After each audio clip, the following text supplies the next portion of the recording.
Welcome to the Man Narrative Podcast. I'm your host, Yafa Ares. The following is a conversation with Gabe Barrett. Gabe is the CEO of Otter Intelligence, a workplace and employee experience consultancy. Gabe has driven initiatives and built teams in the field of business resilience, cybersecurity, and technology. But Gabe found himself increasingly drawn towards the human side of work, and most especially is fascinated by what makes a good team. He believes that the future of work is up for design. How are you? Hi, Yafa. I'm very good, thank you. How are you? Yeah, super good. Thanks for coming to the My Narrative Podcast. It's a pleasure to have you today. It's a pleasure to be here. Thank you for inviting me. Sweet. So today we're talking about making the future of work better. Before, diving into this great topic, tell our listeners who you are. Who is Gabe? Who is Gabe? So I'm Gabe Barrett, founder of Otter Intelligence. I'm a coach, I'm a tech leader, and I am an optimist about the human-centered future of work. Sweet. And what you've been up to, you have a quite interesting profile. I know when we met, you worked as a CISO, moved into CIO, so you have quite a good experience in your kit bag. So what you've been up to and what are your plans now? So yes, I've worked across a lot of different parts of the enterprise, and most recently as the CIO of a very large public transport network. What I'm up to now is really focusing on teams and how to make teams really happy. My view is successful companies that are successful over the long term are made up of happy, healthy teams. And what teams look like in the future, I think, is changing quite a lot. So I'm focusing on that, and I'm bolstering my experience running distributed teams with a master's in organizational psychology. Interesting. I like that. The mixture of, having the experience as senior practitioner, but also being conscious that things are moving fast, and you're really willing to learn the latest techniques and tap into great research from of other researchers out there. So I guess the future of work, it's such a loaded buzzword now. It's everywhere. It's quite annoying, isn't it? So maybe what, in your views, what's the future of work in short and in real life, in practice, outside of the corporate jargon and business buzzwords that we see on LinkedIn everywhere? So I think we haven't yet started to see the extent of the change that's going to happen in work. I think what we're going through at the moment is like a lot of technology-driven change, where we overestimate the short-term impact and massively underestimate the long-term impact. At the moment, we've gone through this massive change because we had to. Everybody's had to work from home if they could. And there's a sense from some people that things are going to return to normal, and they're not. They're never going back to the way things were. But what they're going to change to, I don't think we know yet, because no one's ever done this before. There's never been a change of this scale before. So you can't look to anyone and say, well, they've already done it, so we're going to do what they did. That simply doesn't exist. There were a very small number of companies who were doing remote-only work prior to the pandemic. I mean, so few you could count them on one hand. But that's not the same as moving an office-based culture to a hybrid or remote culture. Starting up to be remote from the beginning, I think, is a very different set of challenges and a very different mindset. So there are not a lot of use cases. There aren't a lot of best practices that you can look to. And I think the change is really for us to make. That's why I'm so excited about this period, and why I'm so excited about doing the organizational psychology masters, is the future of work isn't set. It is up for design. So the extent of that change is really going to be down to the vision and the courage of companies to do something very different. I think there's going to be pressure coming from staff, but in multiple different directions. So there have been people who have really enjoyed working from home and don't want to go back to the office 9 to 5, Monday to Friday. There are people who've been very isolated at home and who can't wait to get back into the office. There are differences across demographic. People who are newer to the workforce, so I would say in general, younger people, need a lot more exposure to things as they're being done, so they can learn by viewing, they can learn by doing. People who have established careers already have their networks. One thing we saw during this pandemic is close networks. So the small number of people that we're quite close to, those bonds got much stronger during the pandemic. So we talked to people more, we maybe Zoom called more, those bonds got stronger. The distant connections, however, those weakened. Now, some people talk about the water cooler conversations. I don't think that's the case. So I don't think you can make the argument that innovation and that all these extra things come from people passing each other in the hallway. They don't, but they do come from being in similar meetings, or maybe having a conversation before a meeting happens, or walking with someone after the meeting happens. So there is something to be said for cooperation and collaboration, cross-fertilization of ideas when people are in proximity. But that doesn't mean the only way to do it is by having proximity. So I think there are a lot of forces at play here. There's going to be global talent pools in future, especially for knowledge-based work, and double especially for tech type work, where there was already a global workforce, but this is really going to be global workforce. If you're a talented developer, you will be able to work from almost any place in the world for almost any company in the world. So it's going to really change the dynamics of recruitment. It's going to change the dynamics of retention. It's really going to change, what does it mean to be an employee of a certain company? Yeah. Yeah, see, so I guess it's funny to watch from the outside, because I guess on the one hand, you have companies that were not used to, I guess, work remotely, or have, I guess, this sort of business model in place. And you look at much younger companies or startups or other type of companies, it has been done, since the beginning of time. It's quite interesting to watch. But don't you think, Gabe, that I think it's quite funny to watch how companies try to just dictate and say, oh, we should do two days per week working from the office. And I think personally, I think it's the wrong mindset of approach. Don't you think that we should adapt the number of days that you are, whether at the office or client sites or at home, based on the task at hand? Meaning maybe for one full week, you have to do some deep work, and that doesn't need collaboration, and that would be at home. Next, you would have some task at hand that require collaboration, brainstorming, ideation, and so you would crash at the office.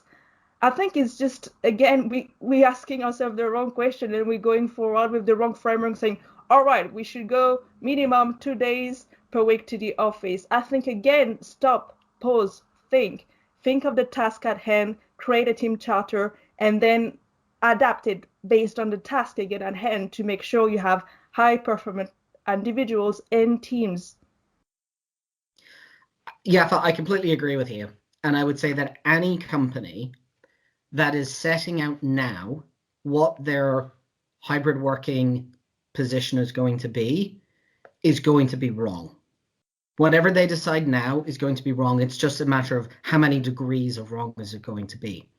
Because we don't know what people actually want. So lots of people have done surveys, either at a company level, across industry, and depending on which particular survey you look at, you're talking somewhere between 70 to 90% of people say they don't want to go back to the office full time. Okay, two things. One, what does that even mean? And secondly, how do they know? Because they've not experienced going back to the office. So the people who say we definitely want to go back to the office, they might go back to the office and it's great for a short amount of time and they're really excited to be back and seeing people. But then the grind of the commute starts to kick in again and they go, actually, there was something to be said for working from home. And then you could go to the other extreme and say, okay, the people who don't want to go back to the office, and they don't go back to the office, and after 3 or 4 weeks, they start to see, actually, my colleagues who have gone back to the office sometime, they're having more fun or they're getting involved in more interesting things.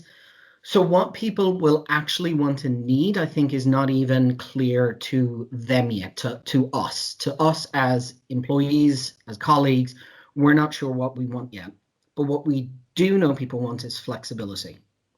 And what we do know people definitely want is some degree of control or choice about how they exercise that flexibility. So I think you're exactly on the right track. What is the work that needs to be done? But in order to take that approach, companies need to take a much broader view of the definition of work. So previously, work was what was written in a job description, invariably incorrect about what your actual job was, but you say you had your job description, or you had your OKRs or your KPIs or your goals. But there was so much other work that happened, the work around collaboration, the mental and emotional work that goes into building a strong team, a strong company. Those were never written down. They were the unwritten work expectations. Now I think those have to become explicit. It has to be an actual work thing to build collaboration, to build community with your team. So if companies are able to make explicit all the work that goes into developing really healthy, high-performance, trust-based teams, then yes, absolutely, you can take the what's the work that needs to be done approach. It does create challenges, and they're logistical challenges. They're challenges around coordination. So how do you coordinate all the teams and when they're coming into the office versus not coming into the office? How do you coordinate people's diaries? How do you handle the logistic challenges of demand on your resources, whether that's tech resources, office resources? So I think there is a challenge around coordination and logistics. There are going to be other challenges around culture, though, and that's where the real challenges are going to be. So I would describe the logistical challenges as complicated. So there are lots of resources, but it is a challenge that you can almost compute. So you could work out. Culture, however, is complex. So it's not something that can be programmed. It's something you can influence and you have constantly work at. Are going to be most interesting going forward. You know, the cultures that companies have are going to change. There's no avoiding that. There's no avoiding the fact that changing working practices will change some part of your culture. So organizations are going to really need to identify what kind of culture do they want, and culture and values in terms of the behaviors that people have. How do they want people to work? How do they want people to behave? They're going to really need to think about that and then figure out, well, how do we manifest those in a hybrid world? How do we view those? How do we observe those in a hybrid world? I think that's where the big challenges are going to be around culture.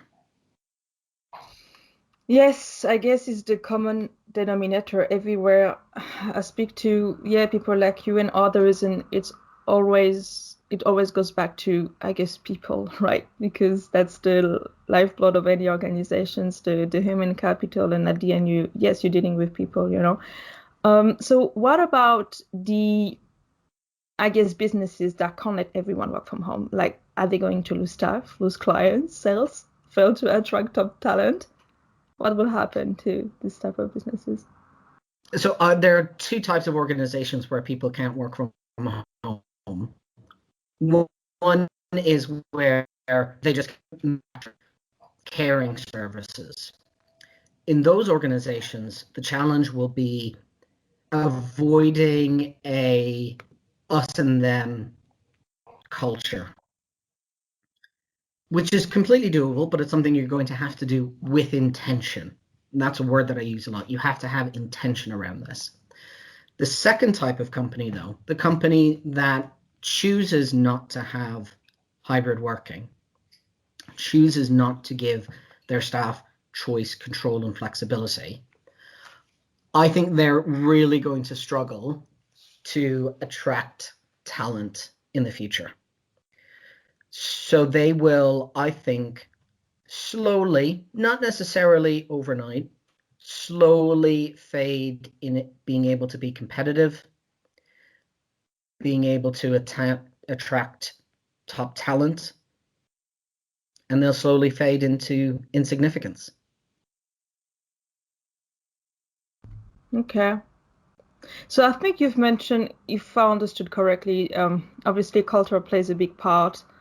You want to create connections between, well, I guess across individuals, teams, the objectives, and the organization's missions, right? And well, it's quite complex. So how would you go about that? Like you've mentioned, I know you're a senior practitioner. That's great. So you talk the talk and walk the walk, thank God. But you also, I think like you've mentioned, you're exploring, other ways, you're willing to learn and, inject some of the findings, from research, science, neuroscience, and all of that.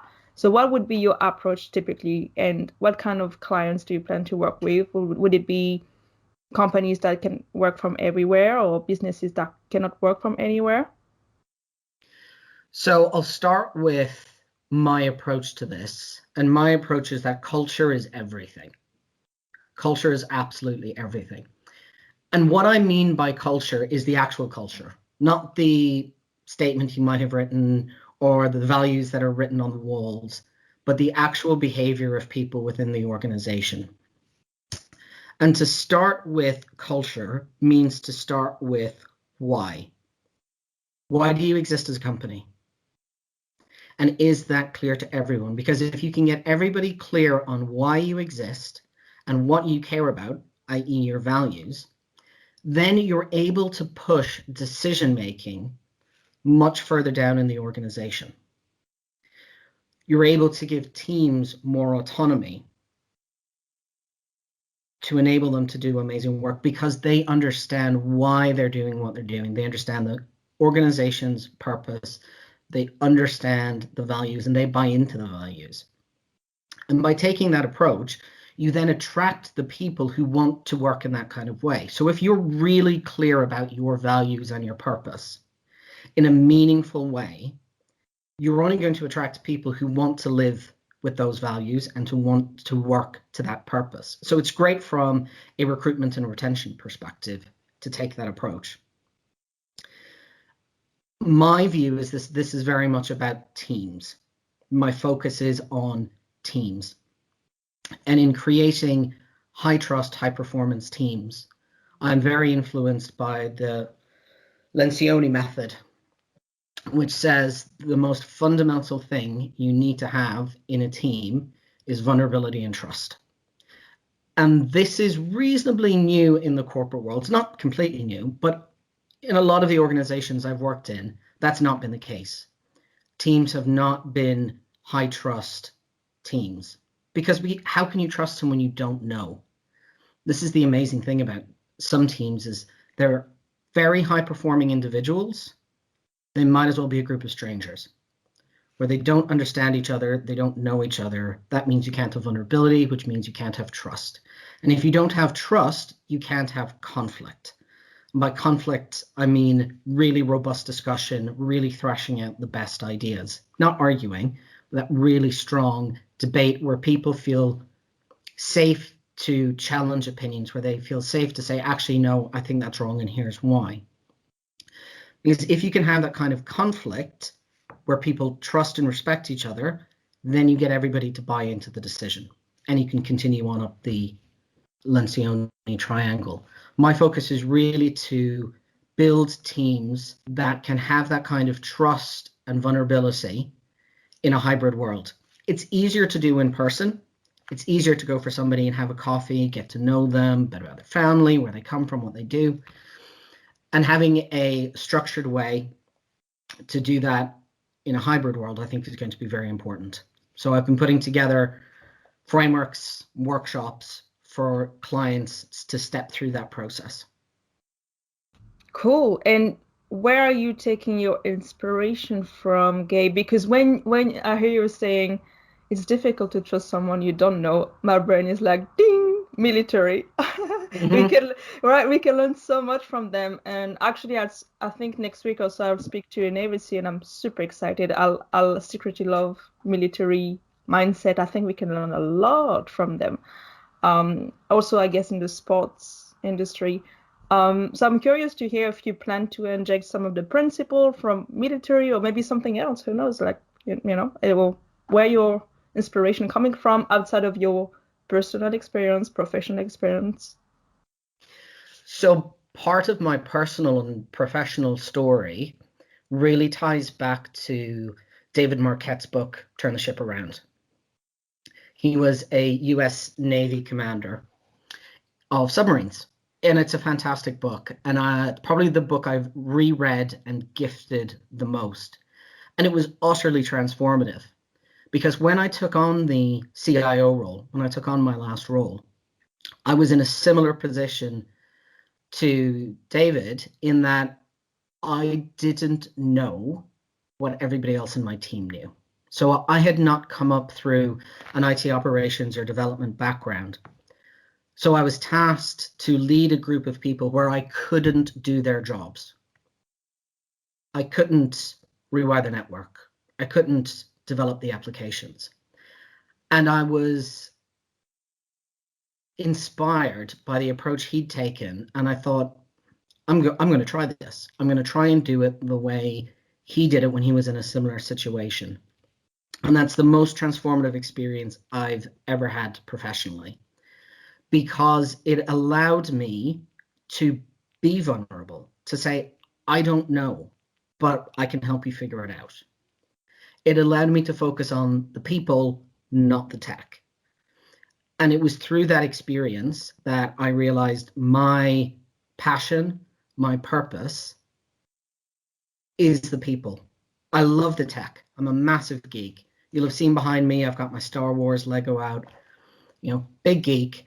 But what's really meaningful to me is building teams. And I want to be able to do that on a bigger scale, not just the teams I lead, but to help other leaders build these amazing teams.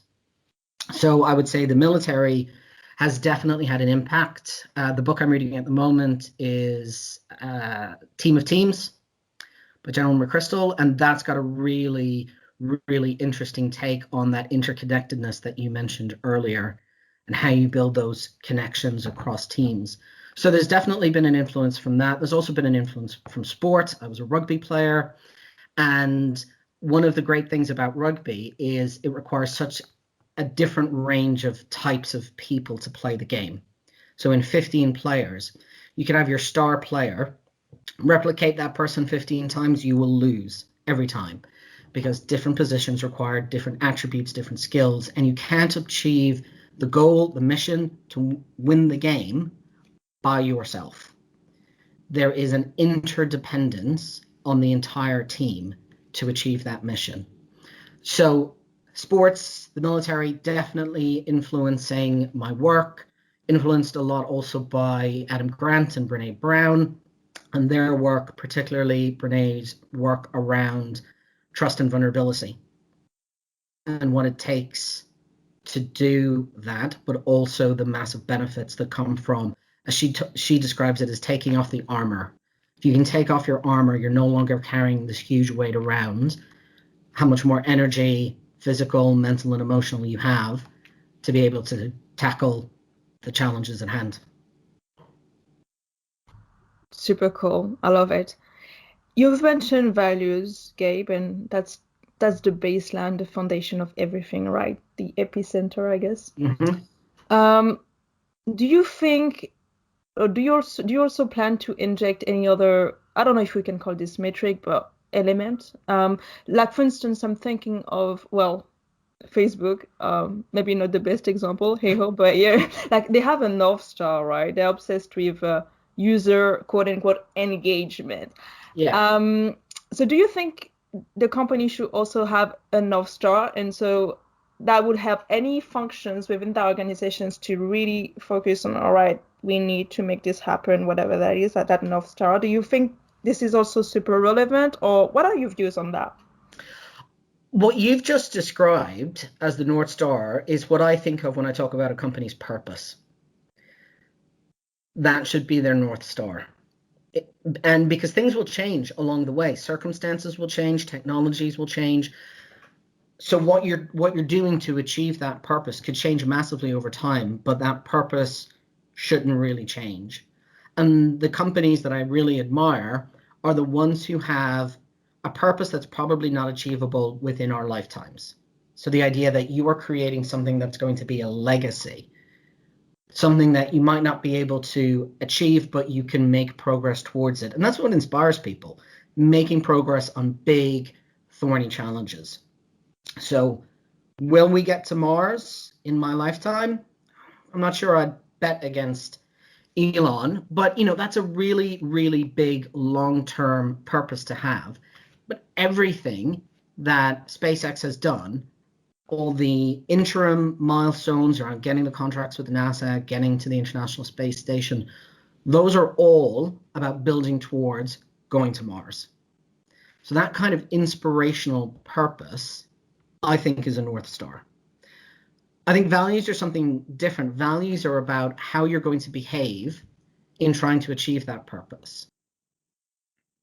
And values are not necessarily universal. So I think there's some that are close to being universal, but I don't think it's fair to say that every company should have the same values. They shouldn't. Otherwise, they're not going to be interesting. They're not going to be unique. They're not going to bring the people that they want to be part of that company.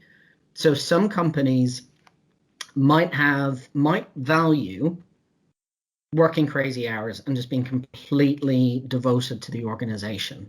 Right? That's going to exclude a lot of people. That's going to exclude anybody with caring responsibilities, people who probably tend to be older. So it's going to be a very young company. I don't want to say that's a bad thing.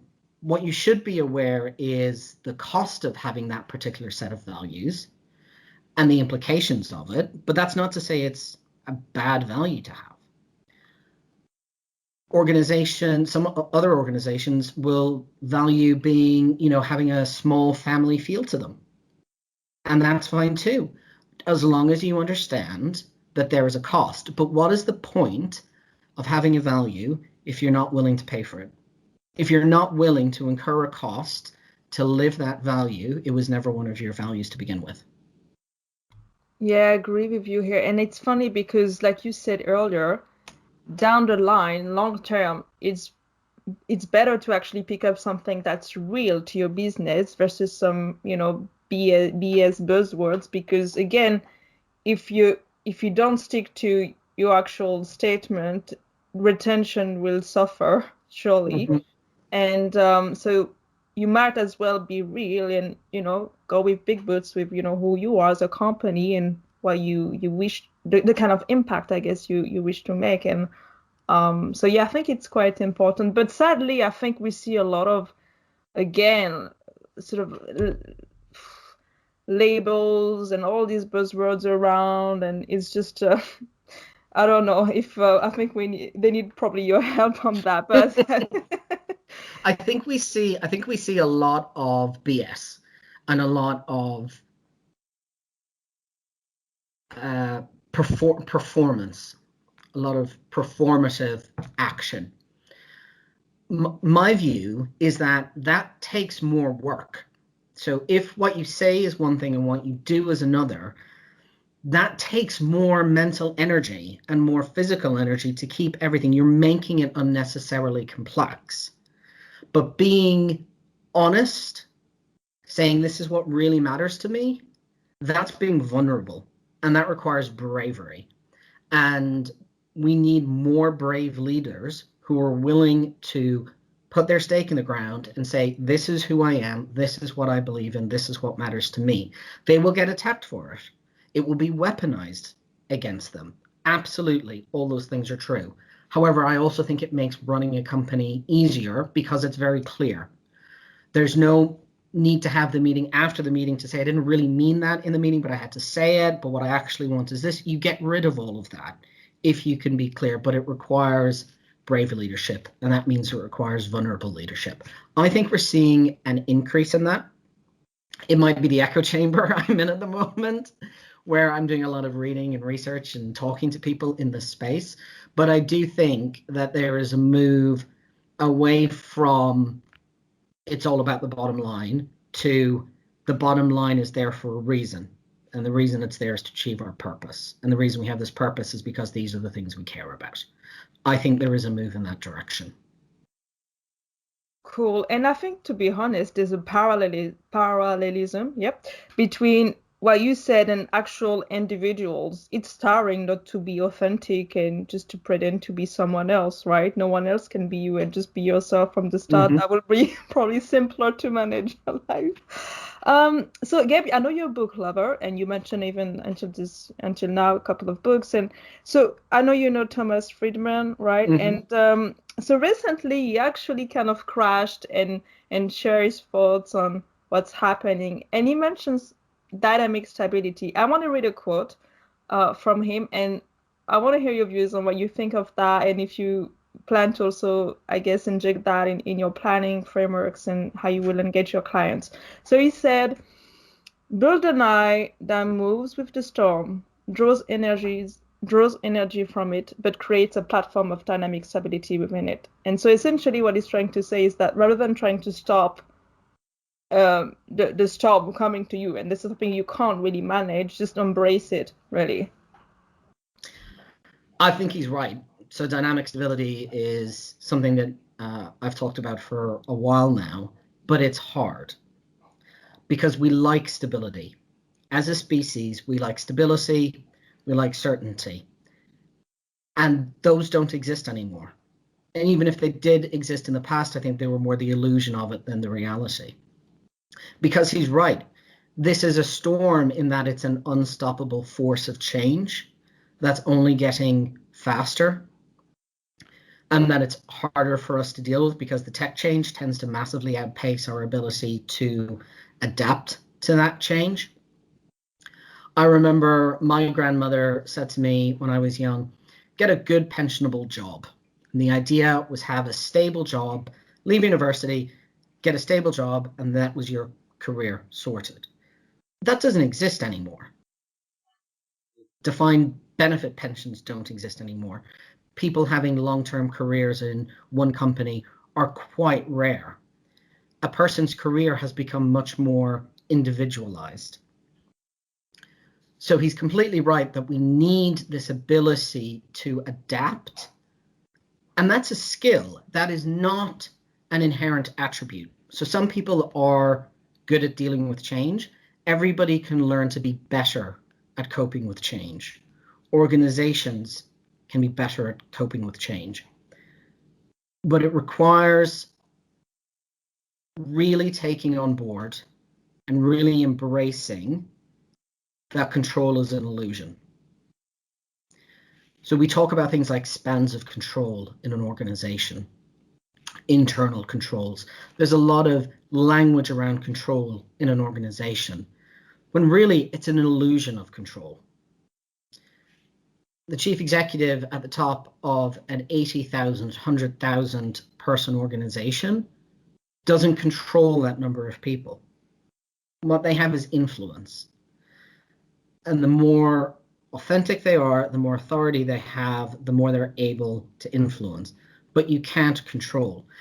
These are people at the tops of organizations now have built a career on appearing to be in control. So that's how they got promoted. That's how they got into their positions. To ask those people to completely change, not just their work style, but their view of the world is a very big ask. And I think it's an unfair ask to do unsupported. Because you're really saying to someone, the worldview that you've had for your 30-year career is gone. That could be devastating. And it's not, oh, the poor chief executives, but these are people who have all the same issues and hangups as the rest of us. And we're saying, yeah, your worldview is in the bin now. You need to completely change. I think that's unfair. I think it's unfair to do unsupported. But if we can support leaders to be brave, to acknowledge their vulnerabilities, to say, I am not in control, but I am going to influence, and I'm going to focus on the things I can control, and I'm going to influence the things where I can, then we could start to get into this position of dynamic stability. It's a phrase I love. The idea that you're only stable while you're in motion, that if you stand still, you lose stability. I think it's a wonderful model to have. But it's difficult, not from a technical perspective. There are plenty of change management frameworks to suit any kind of organization. It's difficult from a human emotion point of view to say, I acknowledge that I don't have control. Totally. And you mentioned psychology, and I think, yeah, from the startup, maybe it's good to reboot people's brain, meaning, and I guess life gives you that outside of work. We all have a life and plenty of unexpected events. We all, life is a journey with 100% mortality rate, right? So here you go. That's just one example here, and it's just simple things like that. It's part of a journey, and sometimes, yeah, reminders I guess good, and I guess life in and of itself gives you great reminder, and yeah, building resilience, it's a muscle that you train, right? And yeah, I guess it's just, yeah, it's very complex, but it's closely tied again to even our own psyche and how we see the world ultimately. Mm-hmm. And the change, yeah. the trauma that everybody has gone through during the COVID pandemic, I don't think should be underestimated. There is going to be a mental health crisis coming that organizations can choose to ignore, but they won't be able to avoid the consequences of it if they do choose to ignore it, because everybody has been impacted. Nobody has escaped this, whether it's the loss of a loved one, the loss of a job, or just the loss of a hug, seeing your grandkids, seeing your friends. Everybody has gone through trauma. And anybody who's not, I think, lost a loved one or been seriously ill themselves feels an almost survivor's guilt about, oh, I shouldn't feel bad about my circumstances because other people have it so much worse. This idea of comparative suffering, that I shouldn't feel grief because I haven't lost someone. I think we've all felt it, and we're all going to have to process that. And organizations, I think, would be very wise to prepare for that, to prepare for the release of these emotions and stresses when the world does open back up again. So there is definitely a mental health challenge coming. And what I see happening, and this is going to be a challenge for organizations, is really the end of the office as the factory for knowledge workers, where everything was standardized and made it into a commodity. So when you had an assembly line, you could standardize everything, and you could measure people based on their output. And if you yelled at people, they might go a bit faster. If you incentivized people with money, they might go a bit faster. Those things never really worked with knowledge work. So plenty of studies have shown that money doesn't make people into better thinkers. It actually probably makes them worse because they're now stressed about it. You can't standardize it because we're talking about creativity. You can't standardize creativity. But we've still put people into offices, into these horrible open plan offices, and said this is where work happens. And that's not the case anymore.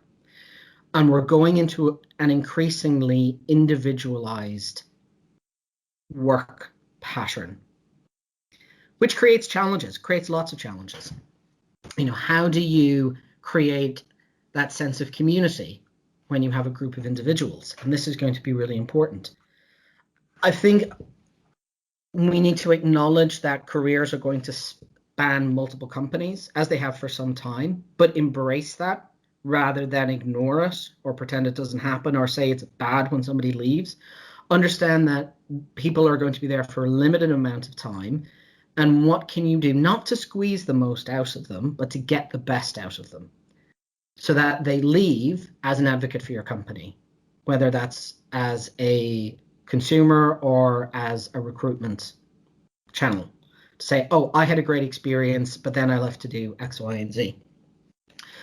But that individualization of the work experience is going to require a lot more data and a lot more thought about creating culture.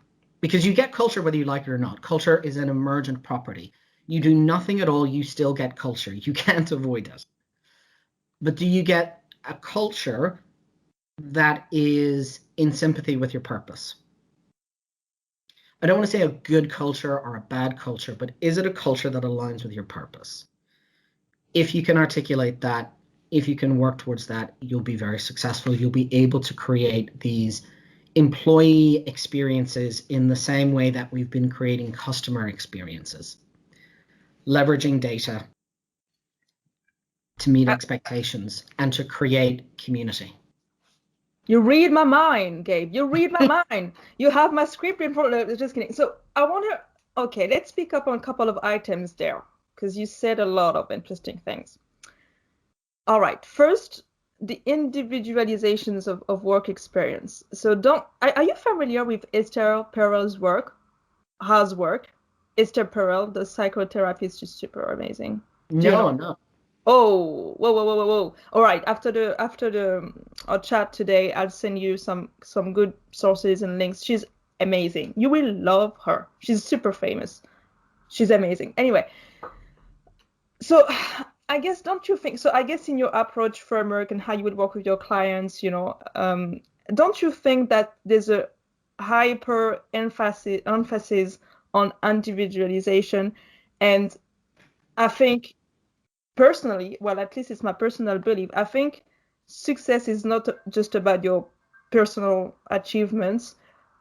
Helping and supporting others, whether it's, my colleagues, people, everybody around me, human, basically, brings me a lot of joy. And actually, sometimes, funny enough, people will probably feel better if they start to look a bit more around them. So that's first, I want to throw this out.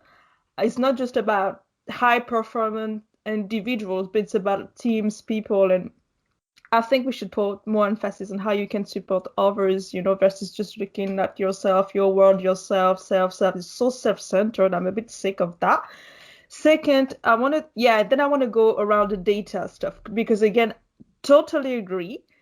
While you can leverage data to create better customer experience, you can use that in such an amazing way to better understand workers' unique attributes, needs, dimensions, and how you can segment your workforce accordingly, right? So let's go into all these little items that I would love to hear your views on that.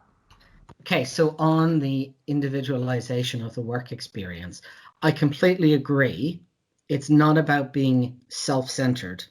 And all the research shows that helping others is probably the best thing you can do to ever make yourself feel better.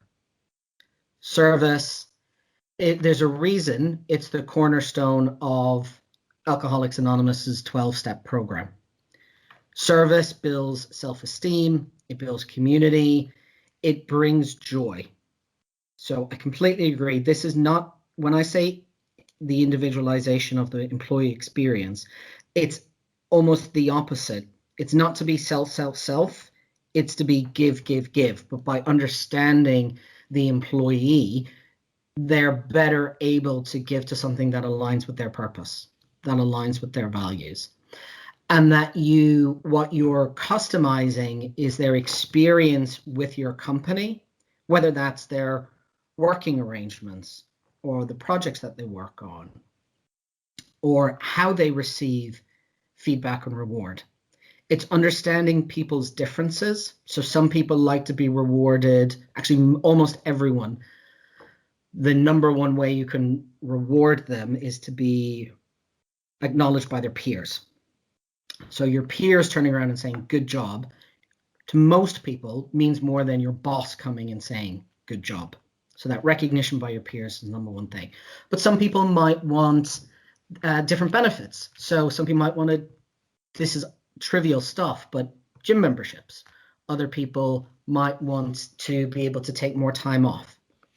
So that's what I mean about the individualization, about tailoring the workplace and the work experience to their particular needs, but doing that so that they feel part of the enterprise, so that they feel part of the team, and so they contribute. And that builds those happy, healthy, high trust teams. Because when I feel seen as an individual, and I feel understood for my particular experiences, my particular talents, my particular needs, I'm more able to be myself, to create trust and vulnerability, and that's the framework for trust.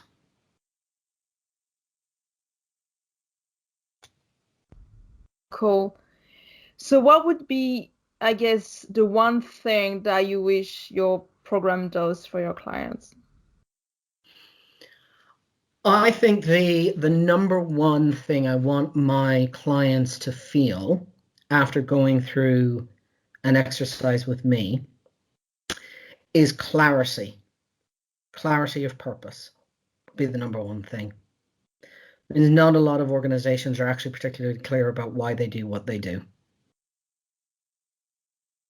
Okay, sweet. So what would be, we briefly covered data, and I guess you can't talk about the future of work without talking about the automation and I guess digitization of interaction. So I mean, in terms of the future of work, everybody's saying it would be much more, the skills required will be either super technical, so being able to code the code, or to program machine learning and all that stuff, or on the other hand of the spectrum is to have like super good social people skills and all of that, and everything in between will sort of evaporates, and that's the responsibility of organizations or communities or maybe even governments or policy makers to make sure we transition into the automated society. And what are your views on that? So I'm no futurist, and I guarantee that I'll be wrong, but I think that complicated processes are going to be increasingly automated, but complex problems are going to increasingly require something only humans can do, which is create. So there will be a big change in the nature of the workforce, where we've used people as processing machines in office work, for example, processing invoices, processing payroll. That is going to become increasingly automated, but we will require more creative problem solving. We will require more collaboration, more bringing together disparate parts of the enterprise. So what I'm saying is I agree with you. I think it is going to become a more polarized workforce, in that you will have the techies who build the AI and machine learning automation platforms and systems, and then everybody else is going to require more what we call soft skills, although I hate that term because actually they're really, really tough skills to acquire, but they are acquirable skills. Everybody can learn to be better at collaboration, better at creativity. Creativity is a process, not an inherent talent. Some people are obviously inherently insanely creatively talented, but everybody can be more creative. Everybody can buy into the creative process. So I do see that almost bifurcation happening within the workforce, and a lot that's in the middle will over time become automated, which creates, probably not going to go into it here, but that creates big policy challenges for governments, not just about reskilling and transitioning the workforce from one mode to another, but is there going to be enough work for everybody to be gainfully employed? Now, that's what they were saying half a century ago, that by the year 2020, we'd only be working 4 hours a week or something ridiculous like that, because machines would be doing all the work, and that hasn't been the case. So this could be the thing that's almost always a few decades away. Things like universal income, they're big challenges for policymakers. Okay, and I want us to cover something I don't think we discussed that, Gabe, is the global aspects of an organization. right? Mm-hmm. So looking back, for instance, like I worked in different places and I'm so happy about that, like China, Jordan, North America, I mean, you name it. Um, and I don't know, what would be the profile of your future or present clients, but how do you plan to manage the complexities of multi-ethnical, globalized workforce? I guess you don't want to have the headquarters or just one region dictating the values. I mean, not just dictating, but I guess you have to connect the dots to make sure you encapsulate all, I guess, the values or the vibes from all the countries or what. It's difficult to manage. What would be your approach? So I don't think I've worked in quite as many countries as you, but I have lived and worked all over the world and experienced my share of cultural differences. My view is that a company cannot be all things to all people. You simply can't. You'll just end up disappointing everyone. And companies would be better off being clear about their values. The biggest challenge in this is between, I would say, probably China and the West, when there are fundamental incompatible differences in values. And it's not for me to say what values are right or wrong for any particular company to take on. I have my values and will work in alignment with those. But that particular dynamic does create big challenges. Can you have a global organization where there are incompatible values? And I don't think you can. I mean, you can have a global organization with compatible values that manifest differently in different cultures, and you can absolutely have those. But if you are trying to pretend that you have, we'll say, Western values on freedom of expression and are happy to work in China, that's incompatible. The two are not compatible. And companies have been living with the cognitive dissonance that creates. That's going to be less tenable over time as consumers are becoming, I think, much more vocal about the values they expect the companies they buy from to demonstrate. As we've seen with the Black Lives Matter movement and the increase in social justice activity that's happening around the world, people are starting to hold companies accountable, not for what they say, but for what they do. So the challenge, I think, is to come to terms with what are the costs for the values that you have, and are you willing to pay those costs? Because if you're not, then they're not your values. If you are willing to work in a country that makes you lots of money that is incompatible with a value that you've stated, then that's not your value. So take it out. Be honest. Be honest and authentic about your values and say, what we value is making lots of money for our shareholders. Now, every company is supposed to say that, but if that's truly the only thing that you care about, fine. That's your company. There will be consequences, both positive and negative, for doing that. Live with them and be aware of them. That's all a company can do. Yeah, totally. And I guess again, it goes, and it's similar with product even. Like you don't want to have, you want to have a, not necessarily a niche, but again, like you said, you will lose customers, you win others, we can't please everyone. But again, I mean, from my experience, what I saw across my travels and global experiences, at the end, people are people. And I say that in a beautiful way. We are so similar. It's ridiculous. It makes me smile. And, you see many things on media and politics, but bottom line, trust me, we are so similar in a beautiful way. And I guess, yeah, if you have one laser focused layer, one specific, set of values, you can definitely connect, reach, and many employees, wherever you are in the world, right? Absolutely. Totally. Gabe, so I mean, the pandemic maybe is surely over, hopefully, who knows, but I don't know the future. But what do you think would be the lasting impact for, I guess, the labor demand, the mix of occupation, and the skills required in a nutshell for you? Like, because the pandemic really impacted big time all these layers and our societies and how we function.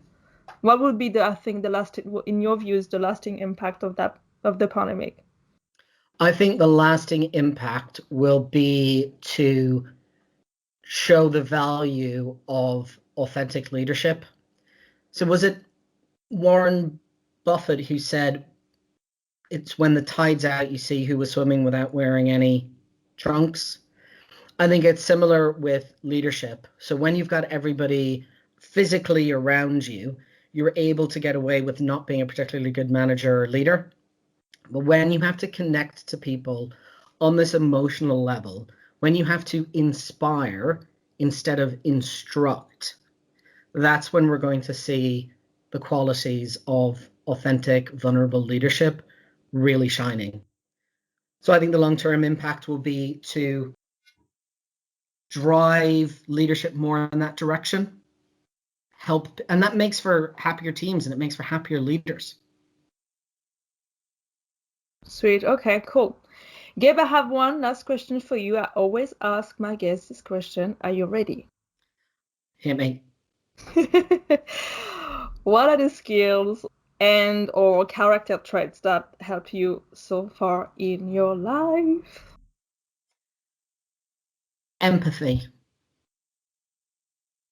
Empathy has been the skill that has helped me the most because it has allowed me to connect across so many different cultures and countries where I've worked. And it's allowed me to understand people. And it's by understanding that we get rid of the fear of the other, which I think permeates too much of the world at the moment. So empathy has been the most important for me. I think it's a great way to end our conversation. Thank you so much, Gabe. It was really great chatting with you today. You're amazing, and I'm sure we'll chat again very soon. Thanks, Yafa. Thanks for having me. Cheers. Bye-bye.